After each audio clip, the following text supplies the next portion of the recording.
It has been a humiliating fall from grace for Prince Andrew. No longer the Duke of York, nor Knight of the Garter, the palace finally cutting ties after years of sleazy allegations about his links to the sex offender Jeffrey Epstein, all of which he denies.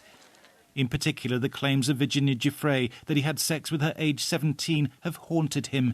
She took her own life earlier this year. In a statement, her family said, "We, the family of Virginia Roberts Giuffre, believe that Prince Andrew's decision to give up his titles is vindication for our sister and survivors everywhere." This moment serves as a victory for Virginia, who consistently maintained, "He knows what happened, I know what happened, and there's only one of us telling the truth, and I know that's me." This is not just a victory for her, but for every single survivor of the horrific crimes perpetuated by Epstein and his co-conspirators. A lawyer representing some of Epstein's victims said they want Prince Andrew to come clean on what he knows. For many years, I have urged Prince Andrew, and unfortunately, he's still Prince Andrew, even though he's no longer a duke, to speak to law enforcement, urged him to. The United States Attorney for New York urged him to. He's never done it. He just has kept his silence. But this is following him because the story is still alive in the United States.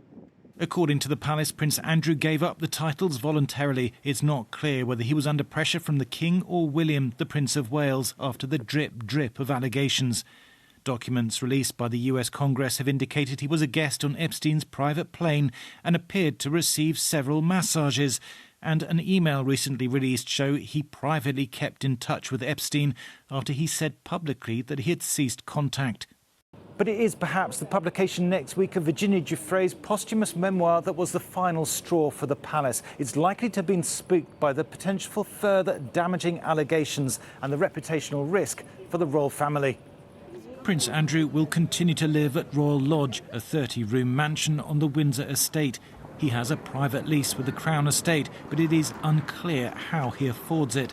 I wonder whether there's going to be increasing talk about Andrew's occupation of the gigantic Royal Lodge, the huge palatial Royal Lodge in Windsor Park. He has a lease, of course, but royals have been asked to give up their lease before. I think people will be saying, so Harry and Meghan have to give up Frogmore Cottage, but you get to keep this huge Royal Lodge when you're no longer working royal and you're actually in disgrace.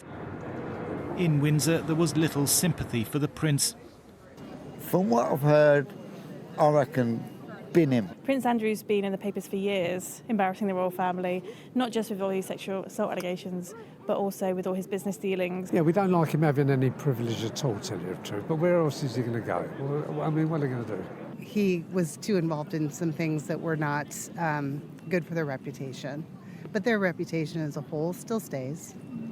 Prince Andrew vigorously denied allegations against him in the statement released by the palace, but he is now a royal outcast and his troubles are far from over.